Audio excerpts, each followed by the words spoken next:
யாருடைய பிதா? நம்முடைய கர்த்தராகிய இயேசு கிறிஸ்துவின் பிதாவாகிய தேவனுக்கு. ஏன்னா அவருக்கு தான் ஒரு முதல் பிதா.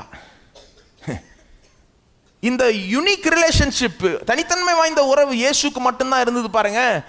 ஆனால் இயேசுவை நாம் நம்பும் போது, அவர் மேல் நாம் விசுவாசத்தை வைக்கும் போது, நம்மை அவர் ஆண்டவராக ரட்சகராக ஏற்றுக்கொள்ளும் போது, இயேசு என்ன செய்கிறாரு? நம்ம இந்த உறவுக்குள்ளே கொண்டு வந்துடுறாரு. நம்ம என்னைக்கு இயேசுக்குள்ளாக வருகிறோமோ நாமும் இந்த உறவுக்குள்ளே நுழைந்துடுறோம். நமக்கும் அவர் பிதாவாகி விடுகிறார். இயேசு தான் இதை செய்ய முடியும். இயேசு என்ன சொல்றார்? நானே வழியும் சத்தியமும் ஜீவனுமாய் இருக்கிறேன், என்னை அல்லாமல் ஒருவனும் பிதாவினிடத்தில். கடவுளை பற்றி நிறைய காரியங்கள் தெரிஞ்சு கொள்ளலாம். இயேசு இல்லாமலே நிறைய காரியங்கள் தெரிஞ்சு கொள்ளலாம். கரெக்டு.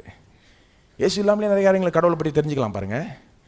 யூதர்களும் அப்படி தான் தெரிஞ்சுக்கிட்டாங்க. மற்ற மார்க்கங்கள் மதங்கள்லாம் இயேசு இல்லாமலே கடவுளை பற்றி சில காரியங்கள்லாம் புரிஞ்சுக்கிறாங்க, தெரிஞ்சுக்கிறாங்க, அறிஞ்சிக்கிறாங்க. Okay, right. ஆனால் ஒரு காரியத்தை அறிந்து கொள்ளவே முடியாது. என்னது அது? கடவுளை பிதா என்ற அந்த ஒரு ஸ்தானத்தில், அந்த ஒரு உறவில் அனுபவிக்கவே முடியாது. இயேசு தான் அந்த உறவுக்குள்ளே நம்மை கொண்டு வர முடியும். அதனால தான் சொல்கிறாரு, என்னை அல்லாமல் ஒருவரும் பிதாவினிடத்தில் வரான். கடவுளை பற்றி எல்லாம் தெரிஞ்சுக்கலாம், ஆனால் பிதா என்று அறிந்து கொள்ள முடியாது. இந்த நெருக்கமான உறவில் நுழைய முடியாது. அப்போ நான் கேட்குறேன், இன்னைக்கு கடவுளை இப்படி நெருக்கமாய் தெரிஞ்சு வச்சிருக்கிறீங்களா? பிதான்னு சொல்ல முடியுமா? நீங்கள் அவர் உங்களுக்கு தகப்பன் சொல்ல முடியுமா? தைரியமாக சொல்ல முடியுமா? தகப்பன்ட்ட போகிறது போல் நீங்கள் அவர்கிட்ட போக முடியுமா? கடவுளை பற்றி நிறைய தெரிஞ்சால் பத்தாது. நிறைய பேருக்கு தான் நிறைய தெரியும். கடவுளை கும்பிட்டா பத்தாது. நிறைய பேர் தான் கும்பிட்றாங்க. அவங்க வாழ்க்கையில் எந்த வித்தியாசமும் அதனால் வர்றதில்லை. சில நேரம் கடவுளை இப்படி நெருக்கமாய் அறிந்து வைத்திருக்கிறீர்களா?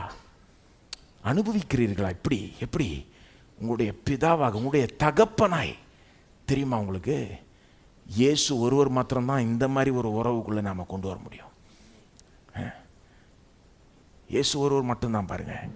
அப்படி உங்களுக்கு அந்த மாதிரி கடவுள் தெரியாதுன்னா இன்னைக்கு கூட நீங்கள் இயேசுவை விசுவாசிக்கலாம். இன்னைக்கு இயேசுவை விசுவாசித்தீங்கன்னா இன்னைக்கே இப்படிப்பட்ட ஒரு நெருக்கமான உறவுக்குள்ள உங்களை கொண்டு போவார். தேவன் உங்களுக்கு பிதாவாகி விடுவார். கடவுள் தேவாதி தேவன் உங்களுக்கு தகப்பனாகி விடுவார். நீங்கள் அவருடைய பிள்ளையாயிடுவீங்க பாருங்க. இயேசுவால் இதை செய்ய முடியும். யோவான் 1:12 பாருங்க. யோவான் 1:12, நாம் எப்படி தேவனுடைய பிள்ளைகளானோம், இயேசு தான் நமக்கு பிள்ளைகள் ஆகும்படி அதிகாரத்தை கொடுத்தாருன்னு வேதம் போதிக்குது. நீங்கள் பெருசாக தலைகளை நின்று தான் பிள்ளையானீங்களா? நிறைய நற்கிரியை செய்து தேவனுடைய பிள்ளைகள் ஆயிட்டீங்களா?